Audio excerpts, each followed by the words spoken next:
Good morning, good afternoon, good evening, friends of Gomztalkz. It's great to greet you in a new episode, a new Thursday podcast, Gomztalkz Thursday. Thank you for joining us today. We have an amazing guest. He's a professor at Hult and Columbia University. He's a passionate historian, attorney, and entrepreneur. With us today, we have Professor Robert Neer.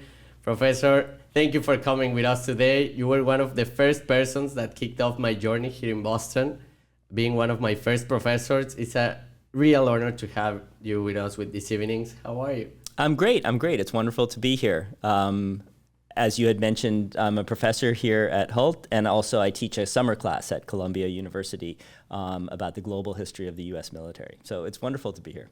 Amazing. Thank you for your time. You have an amazing story that we will get into deep in a bit. You graduated as a Harvard Magna Cum Laude. Then you went to Singapore, then you came back to Columbia to continue your school career as a lawyer. How does your passion start to be an attorney and a historian? Well, I was an undergraduate major in history and love history a lot. And then I always have been interested in politics and in the law in general. So history, every lawyer is a little bit of a historian, at least in the United States, because we have the common law system here. So judicial decisions often rely a lot on previous decisions, which of course are history since they're in the past. So they're kind of closely connected in that way. And then continuing on, I really have always been entranced by the stories that history brings, all these amazing things that have happened in the past. So there's a bit of a kind of entertainment value in history as well. Have you been a reader your whole life? Because I mean, to be an attorney and a historian, you need to read a lot. Yeah, I love reading. I mean, reading, a friend of mine once said, is like talking to dead people. Of course, not everybody that writes a book has passed away. There are a lot of people who are still extant, but it allows you to have a chance to see what people who lived in earlier times thought. And with books like, for example, the Bible or other books that were created by many people over time, you have a chance to see multiple points of view in one volume. And so that's always really intriguing. Like, for example, I have seen from a lot of families and a lot of guests that have been into the podcast that their business and their passion starts from their family. I can tell you from mine, all of them are attorneys. My father, my grandfather, and my uncle are attorneys. And they have in common that they finish in the same profession as all their family, or they just hate it. How did this interest to go to Harvard to then go to law school started? Well, my interest really in those kinds of academic endeavors, going to college was very easy. I mean, in the United States, if you want a general education, you need to go to college. You can't go to law school or business school or medical school in this system easily unless you've already gone to college. So the first step wasn't really career focused. The second step of going to law school was, as I mentioned, motivated in part by an interest in politics and also a sense that lawyers had a lot of power and can make a living also. So I thought those were both worthy things to pursue. My parents were both doctors. And really prominent doctors also. So I thought it would be good to do something different. So that's a little bit of a variance from your theory that people do what their parents do. I thought that my grandfather was a lawyer, but nobody else in my immediate family had studied law. So that was a little bit of a difference for my own path. And you chose history as a major. What did your parents thought about it? And how did you enter into Harvard? Like, you try to go like this into Harvard, or you try to go to another place and you kind of find your way to finish there? No, I mean, I applied to a whole bunch of different schools. Harvard was one of the schools that I was fortunate enough to be accepted at. I grew up in Cambridge, so it was kind of a local school. You have a chance to get a great education there, so that's why I chose it as a place to go to school. But it wasn't always kind of my ambition to go there for any particular reason. I just wanted to go to the best academic program that I could get admission to. Okay, and then you chose history. Within the school, yeah, I chose history because, as I said, it's endlessly entertaining. There are all these incredible stories from things that have happened in the past. I was able to take a number of advanced courses when I was in high school. So when I entered the university, I was granted what they called sophomore standing. I came in as a second-year student. So I had to choose my field of concentration right away when I got there. Normally at Harvard, you have, at least when I went there, you had a year to choose what field of concentration you would have. So I just thought history was really fun. Also, I was pretty good at it. So I thought that would be a good thing to focus on, and that's why I chose history as my major field. You're a reader by nature? Like you have been reading your whole life? Yeah, books are great. You know, you can pick them up whenever you have time. If you're unhappy or have something that's difficult, you can lose yourself in a story. There are lots of different ones. So if you want to read something about a faraway place or a faraway time, you can find those. Or if you want to read something about, I don't know, how exchange rates work, you can find out that too in a book. And being in Boston and having the New York stock market, literally being neighbors with it, what did you choose to be an attorney? I imagine could see a lot of investment banking, a lot of people shifting into this other industry. Well, I always liked business a lot and found it really interesting. I thought that it was maybe a better investment to go to law school than business school because it's 1 year more. You have to go to law school in the United States for 3 years instead of for 2 typically, for example, to get a Master of Business Administration. But with a law degree, you can be a lawyer or work in business, whereas with a business degree, you can't really be a lawyer. So I thought that was a good reason to go to law school. I mean, I took the tests to go to business school as well, but I ultimately decided to apply to law school and see if I would get into any good programs. And had the chance to go to Columbia Law School, which is a wonderful legal institution, and so I took that chance. And before going to Columbia, you went a venture to Singapore. How was that decision of, I'm going to leave a lot of things here, but I want to go 1 year to Singapore? And why Singapore? Well, I grew up in Cambridge. I went to college in Cambridge, so I always felt like I kind of had been deprived of a chance to live away from my home. Often, for people in the United States who go to college, many will go to college in a place that's different from their hometown, so they have a kind of adventure within the country. And since I just packed up my parents' station wagon with my things on the first day of college and drove about 10 minutes. I really never had that kind of adventure experience. So when I was finishing college, I really wanted to try to see if I could go and live someplace far away and see what that experience was like. And so I applied to every fellowship that I could think of to get money to go and travel and live in a different place. And I was fortunate enough to get a Fulbright Scholarship, which is a scholarship program administered by the US government. And that was to study in Singapore at the National University of Singapore. So that was my chance to live abroad. And how was this life changing? Because I think that when you started to go to Singapore, then changed your perspective about everything, because you have put so many businesses outside of the US, specifically in Asia. How arriving in Singapore was a perspective change for your life? It changed many sort of ways that I had of thinking about the world. I mean, for one thing, I had never really lived far away from my parents and my home before. So that was kind of a maturing experience. Not everything that I experienced in Singapore was fantastic, and I kind of had to learn to deal with those things on my own.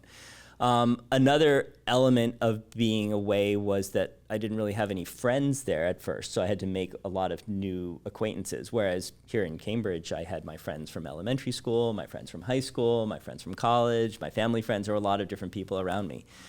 But I think the biggest thing and the most interesting thing was getting out of what I would describe as the bubble of the United States. When you live in this country, the United States is such a huge country and has so many, many different elements to the national experience that over time you can really kind of like drop into a world that's completely driven by the United States, as if there was nothing else outside. I mean, it's not like you're not aware that there are other countries or that there is a history outside the United States, but in your daily life, it's so all-encompassing that it can be hard to see the experiences of people that live in different parts of the world. Singapore, because it's far away, because it's very culturally different from the United States, because it has its own history, and because it's in the part of the world which has a very, very ancient history. I mean, the history of Singapore is quite short. It became a country, within my lifetime. But the history of Indonesia or of Malaysia or of the countries around it is very, very ancient. The culture on Java is one of the most ancient in the world. So that was really a big learning experience for me. Also, although the culture and the society in the United States is incredibly diverse and multi-ethnic, Singapore is equally diverse in different ways. The population there, as you may know, is partly of Indian heritage, partly of Chinese origin, and different parts of China and different parts of India, and partly Malaysian in heritage. And then there are other people from many different countries who live there as well. Well, they have tried to maintain this essence, putting a lot of kind of barriers for more people to come in and to make business, or to more people. How have you seen this transition of when you arrived to when you arrived there to Singapore, the country you saw, to the country that is now? Well, I haven't been back to Singapore for about 10 years. It changes a lot and rapidly. But certainly one big difference between the country that I came to and the country that is there now is that they have a lot more people living there. Singapore has allowed many, many immigrants, especially a lot from China, that have moved to Singapore. And that has had an enormous impact on the prosperity of the country, on the development of the society, and on its kind of cosmopolitan nature. Okay. And what were you trying else? When you arrived to Singapore, you started studying. What were you studying in Singapore? My scholarship was to study Southeast Asian politics. Okay. So I enrolled as a special student at the National University of Singapore, and I took classes on Southeast Asian politics when I was there, which I also didn't really know very much about before I got to Southeast Asia. So that was very educational and interesting as well. How's the influence of the United States political system for the world, and what you saw in Singapore, which roots it has on? I mean, we know it comes, politics and law comes from the Romans, but how United States politics and systems have been influencing the world from your perspective? Well, Singapore used to be a British colony, and so did the United States. And so there are definitely points of commonality between the two societies in the sense that their legal systems were established with British models. Britain itself, perhaps in some very abstract and remote sense, traces its legal origins to Rome. And of course, Britain was itself a part of the Roman Empire for some period of time. But certainly, at least over the last 1,000 years or more, Britain has developed its own independent legal tradition. And so I would say that in the case of the United States and Singapore, the influence is more directly from England and Britain, the United Kingdom, than from Rome.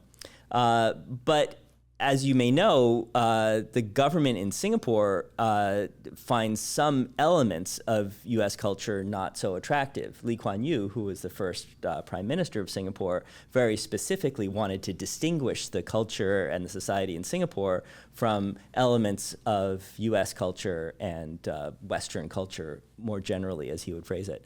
And so that was also very interesting, to be exposed to some of the theories. For example, there were a number of theories when I was at the university there about the consequences of people of different educational backgrounds marrying each other, and many, many other theories and speculations about social differences between people, which were educational for me to learn about. And then after Singapore, you came back to Colombia to finish your career as an attorney. How difficult is to be an attorney in the U.S.?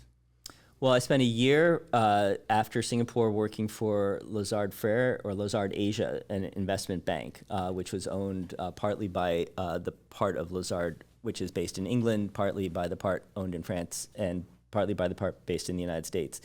And then I went traveling for about a year with the money that I had made from working in the bank there. I wanted to go to all 7 continents, so I did that. I traveled around. And I saw a lot of the world then. Latin America, Africa, India, parts of Asia, Europe, North America as well. That was really exciting, interesting time. Even Antarctica.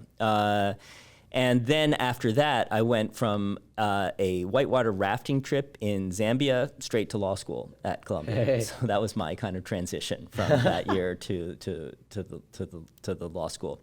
I never practiced law. I mean, I took the bar in California because my mom really wanted me to do that.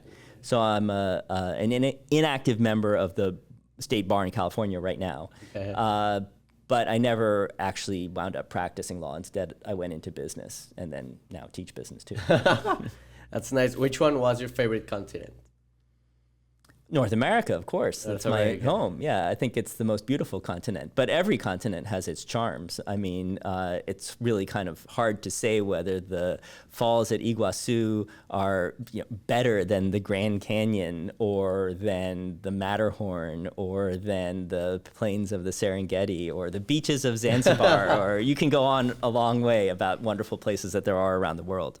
I definitely think that the places around the world that I went to and the people that I met underline that no matter where you are, the things that people have in common are far, far greater than whatever differences or cultural distinctions there may be between them. And you can enjoy it because it's the world. It's funny you say traveling because in like two podcasts ago, we interviewed also, he's a manager from this huge agency in Mexico, and their business is to make stories for brands. And he makes the ads for example, the biggest cinemas in Mexico, Latin America, and Asia. I don't know, I came with a movie, and this guy makes the whole story so people go and watch it, like the whole commercial. But for these commercials, he has to know the background of each story. Like, for example, the background of Coco, the one that is Mexican from Pixar. I mean, he's Mexican, so he knew all the background, but he has been traveling to a lot of places around the world just to understand the stories and to make more powerful ads that are going to connect with the other people. How does traveling has helped you to understand business from different points of view and to make it smoother? I think that a lot of successful international business begins with respect. You have to understand that even though people are different, they're still people fundamentally, and as I said before, have much more in common than different about them with other people. And so if you have the opportunity to spend time in different cultures and in different places, you can come to understand that many of the motivations that drive people are consistent. It's true that there are some cultures that are more radically different from others than maybe most, so that I would say that the differences, for example, between Hong Kong and Singapore, two cities that I lived in for a long time, while significant, are less dramatically different than between, for example, the United States and Brazil or other places in the world. But I think that by traveling and learning about different parts of the world, you can become much more effective at understanding how to position business or how to exploit existing power structures in ways that can be beneficial to commercial activities. How's the Asian market? You created some businesses in Asia. How's the market? Is it difficult to enter? How competitive it was at the time when you started all these businesses? I mean, Asia is a huge place, so it's really different to talk about starting a business in Japan or one in Indonesia. Singapore and Hong Kong, the places that I spent most of my time, are both former British colonies. They both have legal systems that are originally from the British system. Both of them have widespread use of English, and both of them are quite cosmopolitan and sophisticated, internationalized cities. So for those places, it was relatively easy for somebody like me to come start a company and prosper. I can think of many other parts of Asia that might have been significantly more difficult. During the time that I was there, my business was in entertainment and media. and specifically helping U.S. and European media and entertainment businesses enter the Asian market. And because of technological changes, that was a time when satellite television was really becoming widespread, and cable television as well. And so there were many, many, many opportunities to help expand that kind of cultural business, which made it relatively easy to do business there, and was, I think, helpful for me. Yeah, you catch the whole boom of this media shift from newspapers and posters on the street to the television and everything going to Europe. Definitely that. Also, Star TV was a business that Rupert Murdoch's News Corporation purchased right around the time when I was starting my companies there. And so you had kind of MTV Asia, National Geographic Channel, all these different Western media companies that were coming to Asia and exploiting this technological change to deliver their products to people in a way that really hadn't been possible previously. Toward the end of the time that I was in Asia was when the internet was coming. So one of my companies, one of my client companies, for example, was a business, an amazing company, which it was called the .TV Corporation, that sold domain names that ended in .tv. So that was a new kind of business, but also driven ultimately by a change in technology that allowed better access to Asian markets by US and European companies. At the same time, of course, the period since World War II has seen an enormous economic development in Asia, worldwide, but especially in Asia.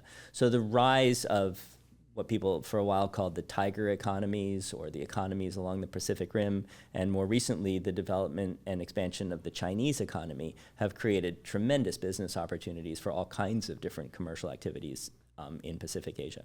And how did you find yourself in the media and entertainment business? It was something you thought of before? It was something you were investigating and you saw the opportunity and you just went for it? Or how? Because your background doesn't go as shifted to finish it, making media companies. How did you find this opportunity to make the most out of it?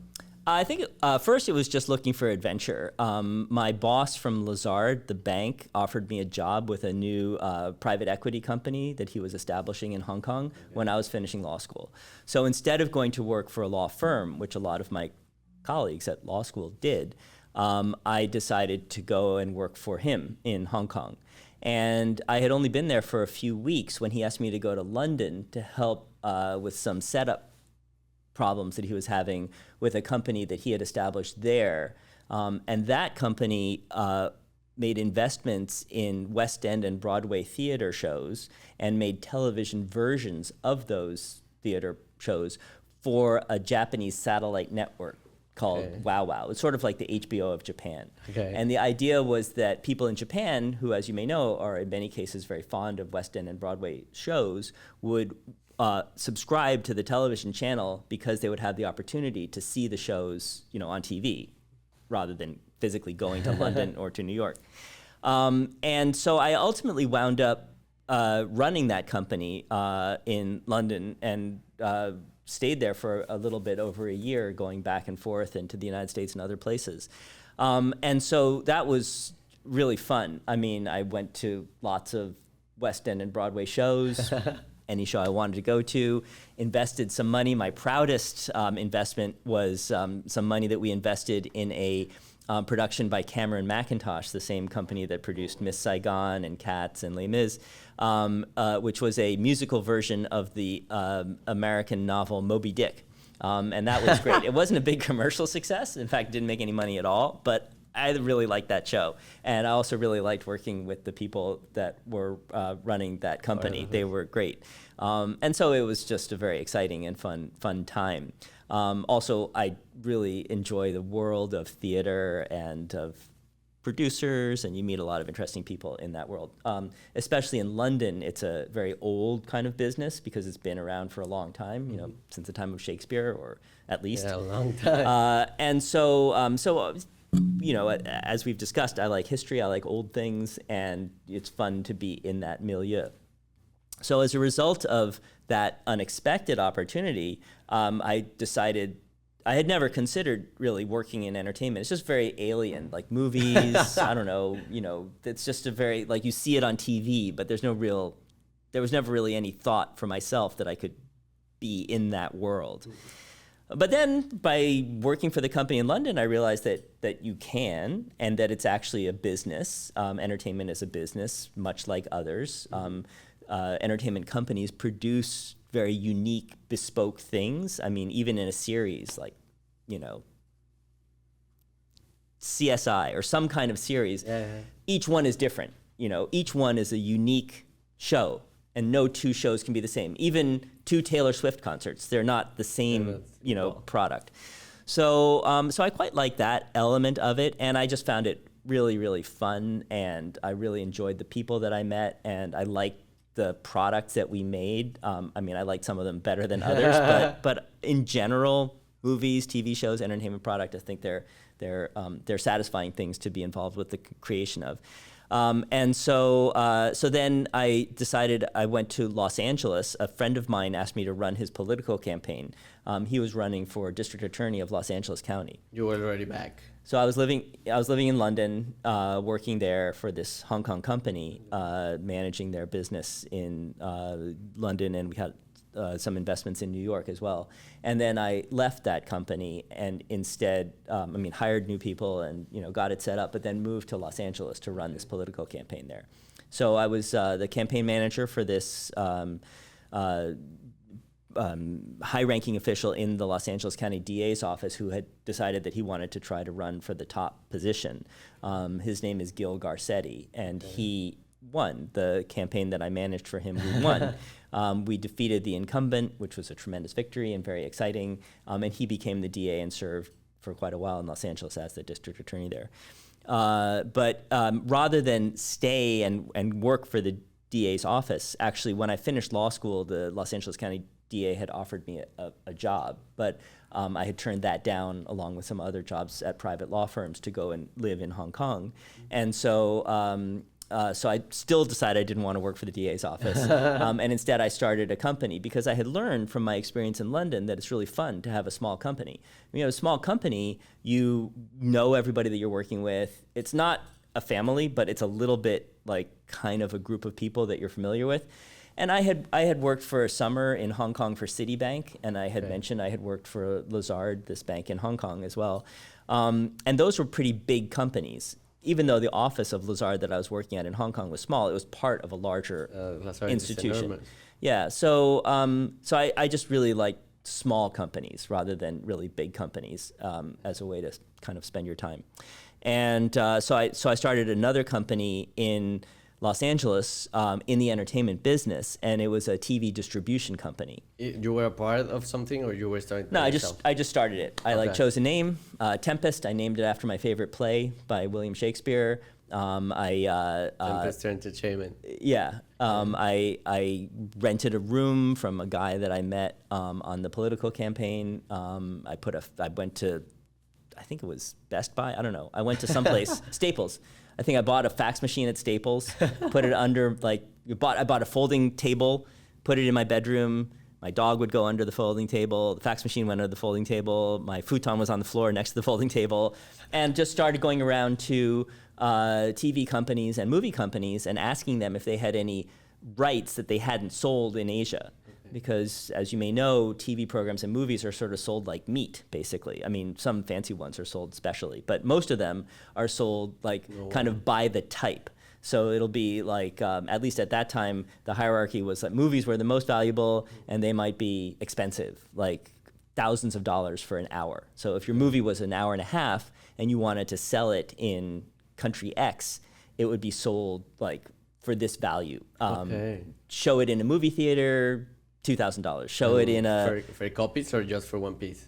Just for the right to sell it. Oh, okay. So let's say you make a movie like Avatar, and then Avatar gets sold for a lot of money in the US and the UK, but maybe it's harder to sell it in a smaller market like the Philippines or Thailand. I mean, Malaysia. A big movie like Avatar doesn't have this problem, but there are many movies that are made every year. Productions, kind of more local. Yeah, so let's call them not such great movies, one of the initial decisions that I had to make when I was starting that company was I would go and talk to lots of production companies in Los Angeles, as you can imagine, and they make a lot of TV shows. And so pretty soon, some companies that made adult films were like, yeah, we want to sell these movies too. And I was like, wow, I guess you could make money doing that. But finally, I decided that I was only going to sell movies that I could show my mom. Okay. So like that I would be proud to show my mom, or at least not too unproud, I mean, but not ones that I were really problematic. So I gave my roommate this big collection of video discs they had at that time. These were like a bigger format than DVDs. Kind of cassettes. Video discs were like really big, like LP records. Okay. It was a format that lasted for 10 years or something. Okay. So I gave all of those to him and decided not to do that business. And I was always really happy with that decision. But after a while, we assembled a kind of catalog of rights that were available, some in Indonesia, some in Thailand, some in Taiwan, some in South Korea, some in different Japan. And made some demo tapes, and I hired some actors to help me dub them. One actor, for example, who could speak Mandarin. So she read this script on top of samples of the shows. One show was like a soap opera. Another show was an animal show. Different kinds of shows. So you had the original, or you were making like kind of the same? So this would be like go to a TV station in Thailand and talk to them and say, like, here are 20 different shows, and you have some period of airtime that you can't sell, you don't have something for. Why don't you buy this animal show? Or why don't you buy this fashion show? Or why don't you buy this collection of movies that we have? And that's a distribution company. And you can start a company like that, at least at that time you could start it if you just really didn't have a lot of money, because they don't charge you to represent them. They'll pay you a commission if you sell it. Okay. And basically they're looking for people that are kind of honest, or that they think might be able to give them some information, and maybe have a longer term business opportunity. Today, because the market is much more kind of like close internationally and things are sold on streaming platforms and things, there's not so much of that kind of business. Yeah. But at that time, this is about 30 years ago, there was an opportunity for a company like that. So that was my first company, and that one developed, and it grew, and ultimately I sold part of it to a company based in Singapore, and hired one of the actors that had helped make that video demo tape, and so that was like a beginning for the entertainment industry. How were you in terms of money at that time? You had money, you were all in on that one, or how you were in the terms of money? I just financed it with my own money. It was about, I think I was spending maybe $3,500 a month. And then after about a year or 9 months or 10 months, I sold 10% to a friend of mine for $100,000. So that was how I kind of was like developing that business. 100,000 right now is like, what, $500,000? From that time, I think maybe not quite so much, but several hundred thousand. A lot. Yeah, so it was pretty good. And then we sold about 20% to the Singapore company for, at that time, it was 700,000, I think, for 20%, right? So it was, doing pretty well in terms of the equity value that was going up. But that's how I financed it when I started it. Okay, and you were in between Hong Kong and California. Sorry, it was 900,000 for 20%. Yeah, 900,000. Oh, wow. And at 30 years ago, money. Yeah. So it was a lot. Yeah, I remember after we made the second sale, I went with a person who worked with me, and we went to the bank in Singapore because we had opened a bank account there, and to see if the money that the investors had agreed to provide had arrived. It was real. Yeah, and I remember the bank teller went away, and she came back and she said, "You have a lot of money in your account." That was good. You're like magic. You created Promos TV, Synapse Pacific, Tempest Entertainment, Stage Vision Productions. How do you added more value? Even like you brought the things from the US and from this part of the world to Asia. How we're creating starting to make a production and content business in Boston. Me, myself, Andres. Yeah. And Andres, how do you add value? How do you grow to these big numbers to create these big productions? Like which advice could you give us on how in this business, specifically in the US? Well, none of the companies that I started grew to such huge things. I mean, they never became like Facebook or some giant thing, but it was no problem. I mean, it really depends like kind of what you want out of what you're doing. I mean, I think they could have grown bigger, but certainly they grew enough to satisfy me and the objectives that I had for them. I ultimately wound up living in Hong Kong for almost a decade. I had a really nice apartment, traveled all around, had lots of adventures. In the United States, ultimately, that company you mentioned, promos.tv, I donated it to the Library of Congress here in the United States, so it made its own video collection. So that was also really satisfying, you know. And I sold the company Synapse Pacific in Hong Kong to one of our biggest clients, and I mean, didn't like make huge amount of money, but had enough money to pay for my PhD, pay off all my student loans, do something else. It was just extremely satisfying as an experience. And my observation from those experiences was that first of all, and starting a new company, first of all, you have to be persistent. Many people will just conclude that a new business is going to go bankrupt right away, so they don't want to do anything with it. You know, after a couple of years, they're like, oh, okay, this person's been around for a while. It's not like going to go away, and they're more likely to do business with you. I think that it's way better, in my personal opinion, to start a company and finance it yourself rather than getting venture capital or a lot of loan money from other people. Because as soon as you get venture capital or money from others, you got to spend a lot of time dealing with the investors and talking to them. So it's not a bad strategy if you enjoy doing that and if you want to spend your time managing other people in that way. But if you value your own kind of like life experience, freedom, I don't know, I like reading books better than talking to bankers all the time. So, you know, if you have that kind of a view, then managing it yourself might be more satisfying. I also think that being honest, in my experience, has been really important. Dishonesty, I have observed plenty of times in my business career, and it tends to be a short-term result. Okay. So you can rip people off, you can lie to them about what you're going to deliver, and that can produce sort of like a contract getting signed, let's say, but it relatively rarely produces a successful long-term business relationship because the other people figure it out and they don't like it, or you can't actually deliver what you said you were going to deliver. And so my suggestion is that for long-term success, by which I mean like 5, 10, 20 years, as well as for, enjoying the context that you have with other people in a business context, it's best to be straightforward and to be honest in the opportunities that you can present and the things you can deliver for people. That doesn't mean you can't be optimistic. It doesn't mean you can't be hopeful, but there's a line between being hopeful and being fraudulent. Yeah. Okay, thank you, Professor. All of the entrepreneurs have been, you're gonna be with me on this one, have this lonely chapter where they are alone, where they don't have this set of friends. They are finding his new set of friends. They have to go alone, like you went to Asia. How does this lonely chapter look for you when you started going away from Ivy and kind of building something for yourself and for your freedom? I think that loneliness or difficulties can be beneficial if they're limited in duration.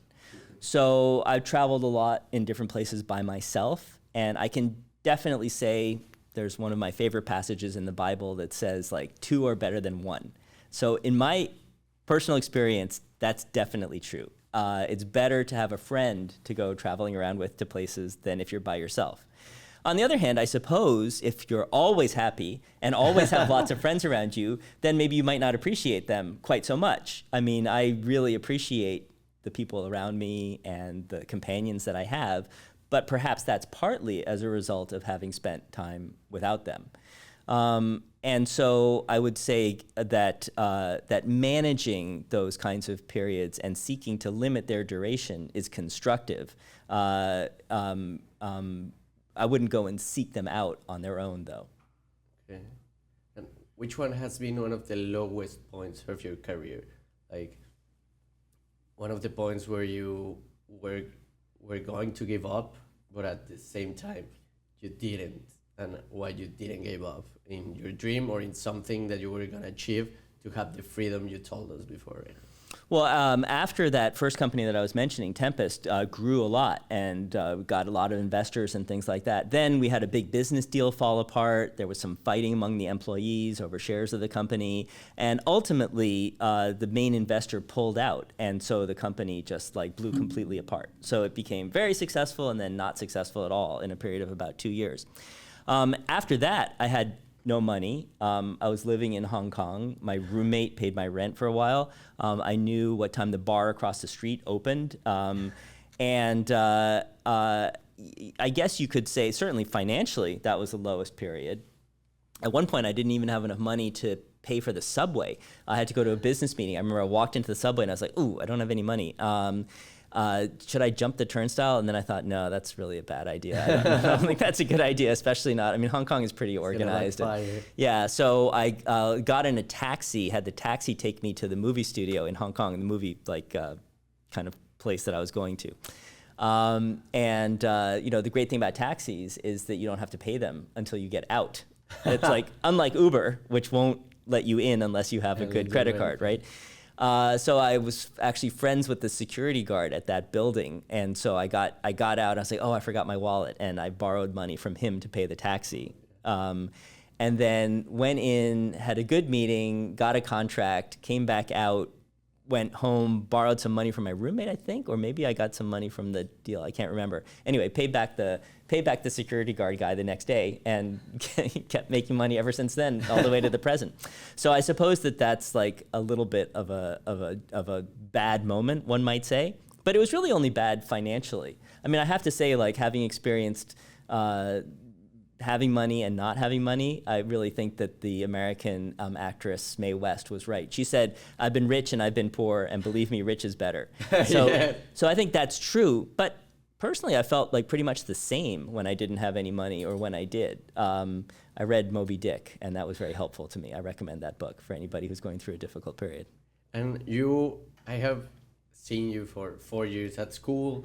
You have taught me a class. I have seen you around the hallways and everything. You always seem, and your vibe is always like this great vibration of like positivism, of wisdom, of how do you maintain through tough times these vibrations of still trying to attract positivism and all these great things? Well, I have an interesting job. I get to spend a lot of time around young people. I think that always makes you feel pretty enthusiastic and hopeful. I, as I mentioned, have got a lot of people that I enjoy spending time with around me. I think that having a bit of perspective can be very helpful in making one feel cheerful. History is certainly a catalog of a lot of very unfortunate times that people have been in. So when you read about the bad things that can happen, maybe you appreciate the good things that one has more. That's certainly been one way that I've been able to benefit from studying history. Like you have a book called Napalm. Talk to us a little bit about that. Why you wanted to tell this story that is so impactful for the U.S. history and also the war history in general around the world. Why you wanted to tell this story, and how did you do it to make it impactful for other people? I came to that story when I eventually, after, as I mentioned, having donated one company here to the Library of Congress, sold another company in Hong Kong, I kind of had a stopping point in my business career. And so I decided that rather than start some other company, instead what I'd like to do is write a useful book. But I didn't know what book I wanted to write about. And I had enrolled in the PhD program at Columbia when I was in law school, because I didn't like law school all that much, and I discovered that I only had to go to law school for 5 semesters instead of 6 if I enrolled in a joint program with a PhD and a JD. Okay. So when I was in my summer after my second year of law school, I applied to the PhD program and they accepted me. So in my third the first semester of my third year of law school, I actually went to school in the history department. And then in my final semester, I came back to the law school. Then I took a leave of absence. So when I came to the stopping point in my business career, which was 14 years after I had filled out this little one-page form at the Columbia University History Department office, I thought, well, maybe I should write my book and get a PhD at the same time. Because as I had mentioned, I had enough money to kind of do whatever I wanted for a couple years, not forever like Mark Zuckerberg or someone, but for a couple years. And so I thought maybe I could write my book kind of on my own. But then I thought it'll be much better if I have smart people around me to tell me like mistakes I'm making or how to do things better. Yeah. So I went back to the university and I told them 14 years ago I filled out this one-page leave of absence request, and now I was wondering if maybe I could come back. And I had a wonderful professor, his name was Eric Foner in the history department, and he said, once admitted, always admitted. Sure, if you want to come back, Bob, you should come back. So I re-enrolled in the program there. And, well, I mean, I filled out forms and went through some procedures, but he was encouraging. And I re-enrolled in the PhD program and enrolled in the first year kind of introduction to U.S. history that the first year U.S. history graduate students took. Okay. Because although I had actually done that coursework previously when I was in law school, that had been 14 years earlier. So I thought it would be good to... Yeah, and also just get my sort of way of thinking back into the line of school, because I'd been going to school for 14 years. Yeah, you were in business. Yeah, I mean, you can still learn a lot when you're not going to school, but it's a structured environment in a university, and it has its own rhythms and its own way of thinking about problems. So I did that. And in that course, I was really embraced by the other first-year U.S. history graduate students, even though I was older than them and had had different experiences. And I loved taking that class with them and thinking about U.S. history kind of in an academic way that I hadn't done for a number of years. But I noticed over time that their view of history and what they were particularly interested in was kind of different from mine, because I had spent a lot of time outside the U.S. And so I had a kind of view of our country in the context of other countries. Whereas most of my colleagues who were in their early 20s, maybe they had graduated from college a year or two before, they were very interested in other extremely worthy problems, but matters that were more closely linked to the domestic history.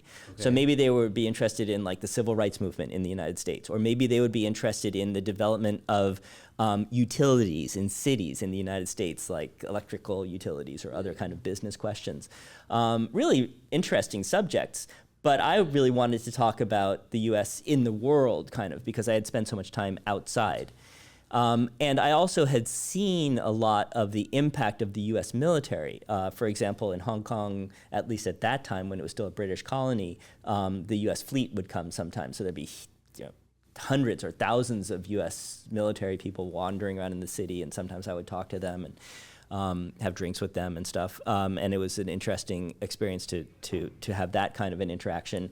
Or I had been in Kyrgyzstan in Central Asia, and I saw at the airport like all these U.S. military planes, which of course were supplying the U.S. war in Afghanistan, but not really things that you would think about so much if you were living in the United States. If you didn't see it.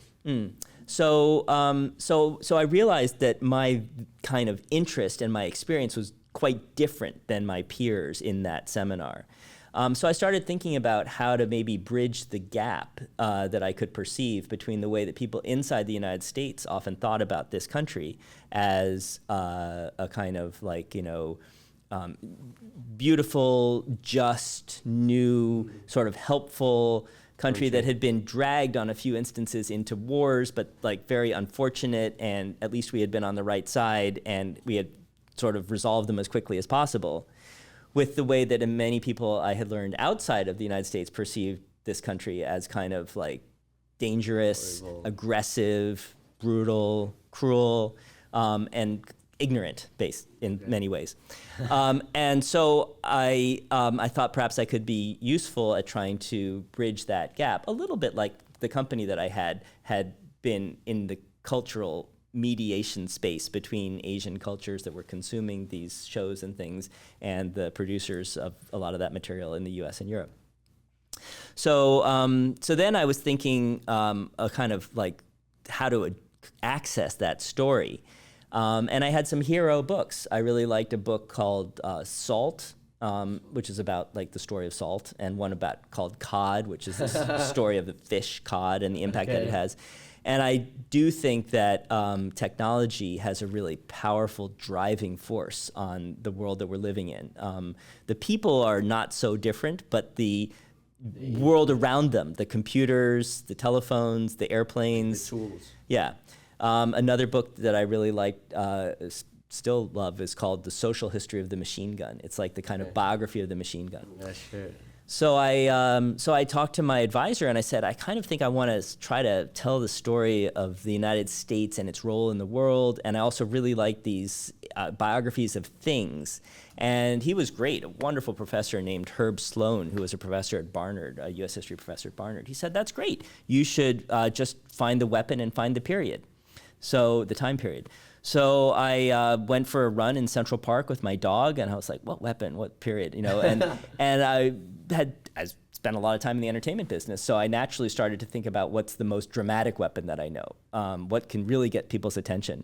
And certainly atomic weapons are something that people pay a lot of attention to, but there have been a lot of books about atomic bombs and things. And in fact, one of the books that was another hero of mine was Making the Atomic Bomb, which is a story about how that weapon was invented. And I was just running, I thought, well, napalm is really like a dramatic weapon. I kind of knew about it from Vietnam War movies like Apocalypse Now.